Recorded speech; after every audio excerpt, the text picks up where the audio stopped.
हळदीला 5 महिन्याचा कालावधी पूर्ण होऊन गेलेला आहे। सध्या परिस्थितीमध्ये कंदवाढीची अवस्था सुरू झाल्यामुळे सध्या 05234 या विद्राव्य खताचा इथे वापर करत आहोत। प्रति एकरला 4 किलो याप्रमाणे आम्ही इथे 05234 ड्रिपच्या सहाय्याने सोडत आहोत। 200 लिटरच्या टाकीमध्ये 4 किलो 05234 टाकली आहे। 5 मिनिटं ड्रिप चालू करून ठेवली। थोडंसं बेड ओलं झाल्यावर हे सोडायला सुरू करणार आहोत। सध्या परिस्थितीमध्ये हळदीला 05234 या विद्राव्य खताचा वापर करावा।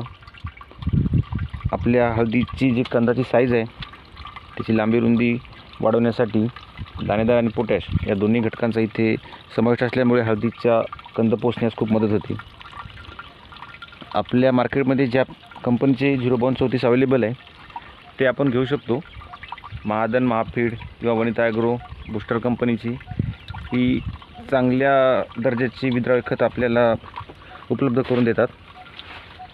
आपल्याला ज्या विद्राव्य खताचा अनुभव आहे त्याप्रमाणे आपण वापरू शकतो। सध्या अशी परिस्थिती आहे हळदीची। आपण हळदीला विद्राव्य खत सोडताना आधी 10 मिनटं तरी कमीत कमी मोटर चालू करायची। या प्रकारचा ओलावा झाला की आपण विद्राव्य खत सोडू शकतो। त्यानंतर परत 10 ते 15 मिनटंच पाणी द्यायचं आणि नंतर मोटर बंद करून टाकायची। सध्या हळदीची अशी कंडिशन आहे। शेंगाची साईज दाखवण्याचा प्रयत्न करतो। अशी नाही किंवा चांगल्या जागेवरचीच दाखवतो हळद। या बोटा इतकी सध्या लांबी आहे आणि जाडी आपण पाहू शकतो। अजून 3.5 ते 4 महिने आम्ही मार्च महिन्याच्या एंडिंगला हळद खताला सुरुवात करतो। डिसेंबर पूर्ण, जानेवारी, फेब्रुवारी, मार्च जवळजवळ 4 महिन्याचा कालावधी बाकी आहे हळदीला। त्यामुळे अजून लांबी रुंदी साईजमध्ये खूप वाढ होते। एकरी 200 क्विंटल ओल्या हळदीचं उत्पन्न यावर्षी अपेक्षित आहे।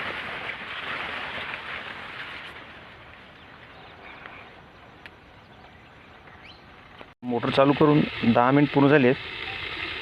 आपण अंदाजे 10-15 मिनिटात आपल्या आधी पाणी किती दिलं होतं व केव्हा दिलं होतं यानुसार सोडू शकतो। जर आपण आधी पाणी दिलेलंच नसेल तर 15 मिनिटं पण पाणी दिल्यानंतर आपण हे खत सोडू शकतो।